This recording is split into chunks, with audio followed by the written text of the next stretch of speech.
The Pacific Sky once belonged to Japan. In 1941, the world watched in disbelief as Japanese pilots flew with precision, coordination, and an aura of invincibility. Their Zero fighters danced through the clouds like ghosts, faster, lighter, deadlier than anything the Allies could field. But just 3 years later, the Empire's dominance in the air vanished, almost overnight. What began as superiority turned into survival. What had been a storm became silence. This is the story of how Japan lost control of the Pacific sky in just a matter of weeks, and why no one on either side truly saw it coming. When Japan entered the war in December 1941, it did so with the most experienced naval air arm in the world. Its carrier pilots had trained for years, perfecting coordinated strikes that seemed impossible to counter. At Pearl Harbor, at the Philippines, at the Dutch East Indies, the results spoke for themselves. Allied aircraft were obsolete, scattered, and unprepared. In the first 6 months, Japan's Navy destroyed more than 1,500 Allied aircraft while losing barely a few hundred of its own. The Zero, officially the Mitsubishi A6M, was the symbol of that dominance. It could climb faster, turn tighter, and fly farther than nearly any opponent. Allied pilots learned to fear its silhouette before they even saw it. But hidden beneath Japan's triumph was a flaw that would soon decide the war above the Pacific. The Empire's success depended on pilots it couldn't replace, fuel it couldn't produce, and technology that refused to evolve.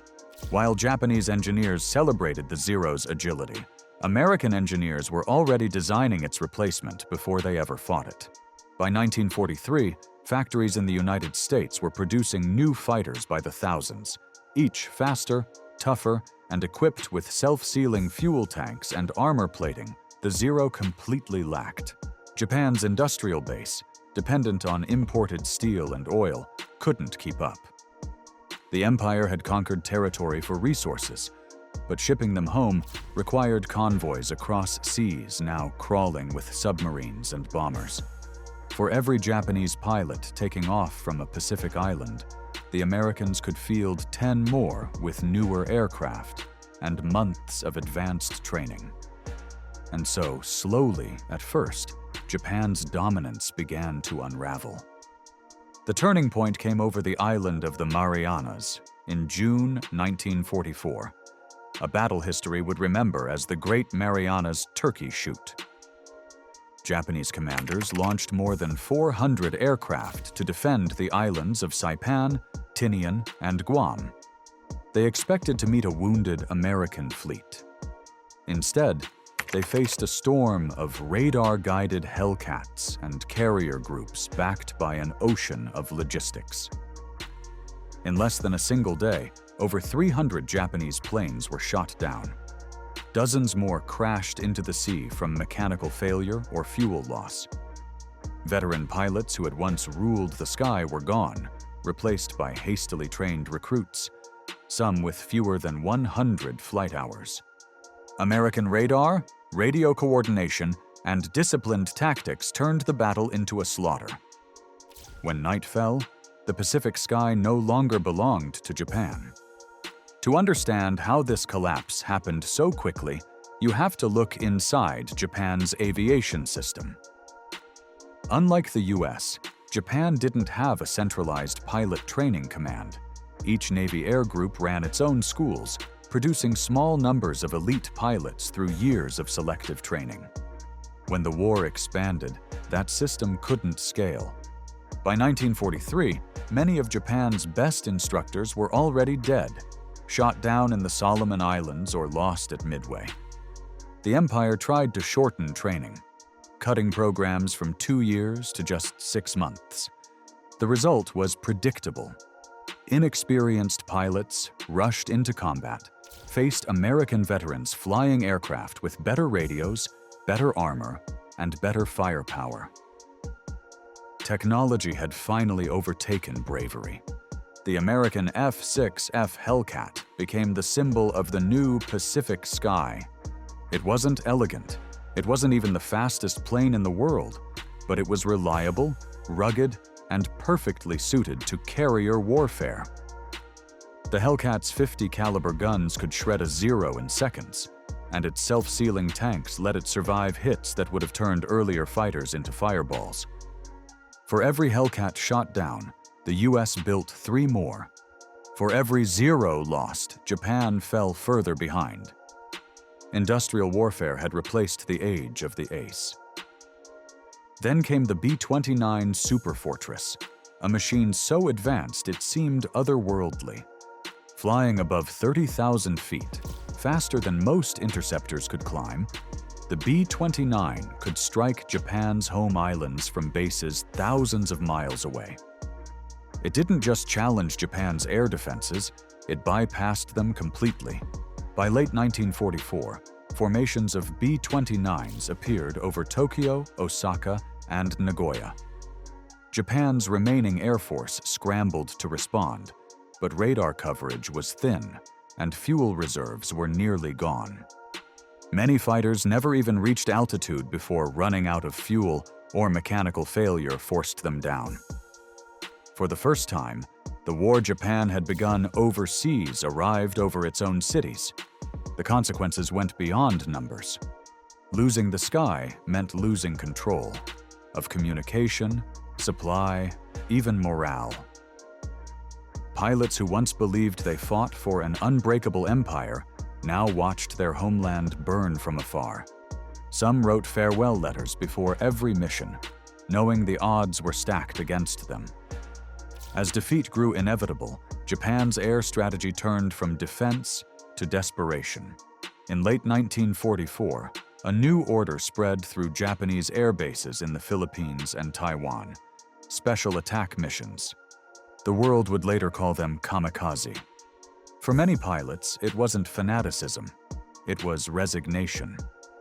The empire could no longer produce enough aircraft, fuel, or trained personnel to sustain a conventional air war. When faced with the might of the US Navy's carriers and radar-controlled gunnery, the only weapon Japan had left was the pilot himself. But even those desperate missions couldn't change the math of war.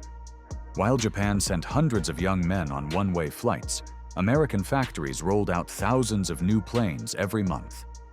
Behind every Japanese sortie was an unseen enemy: oil. By 1944, Allied submarines had cut off more than 80% of Japan's maritime imports. Fuel shortages grounded entire squadrons. Training flights were canceled.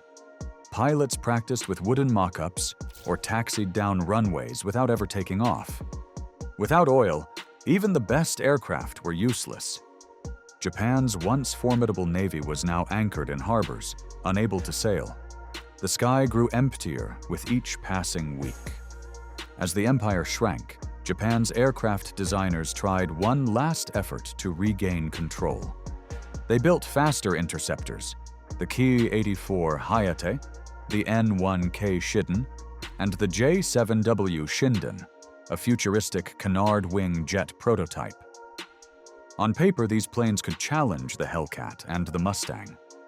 But there were no engines reliable enough, no materials to mass-produce them, and no time to train pilots to fly them properly. What Japan created were marvels that arrived too late for the war that defined them. By early 1945, the Pacific sky was an American domain. Carrier groups roamed at will. Reconnaissance flights mapped entire islands before invasions. Even small atolls once considered unreachable now had airfields built in weeks by US Seabees. For Japan, there was nowhere left to hide. Every radar contact, every transmission, every movement was tracked. The empire that had mastered surprise was now the one being watched. When historians describe Japan's air collapse, they often focus on battles: Midway, the Philippine Sea, Leyte Gulf. But the truth is more subtle. Japan didn't just lose the Pacific sky to enemy fire, it lost it to time, to technology, and to a system that could no longer sustain the pace of modern war. The empire's pilots fought with courage that no one denies. But courage without industry, without adaptation, becomes sacrifice. In the end, Japan's defeat in the air was not a single moment. It was a quiet unraveling, an empire falling from the clouds one flight at a time. After the war, American investigators toured the remains of Japan's air bases. They found half-built planes, shattered propellers, and runways littered with the skeletons of aircraft never completed. At one site near Tokyo, they discovered hangars filled with wooden frames, training simulators that never saw use because there was no fuel left to power them. A nation that once led the world in aerial warfare had been reduced to fragments of aluminum and dreams that never left the ground. Today, the story of Japan's lost sky is remembered not only as a tale of defeat, but as a lesson in the cost of underestimating change. Innovation won the war as much as courage.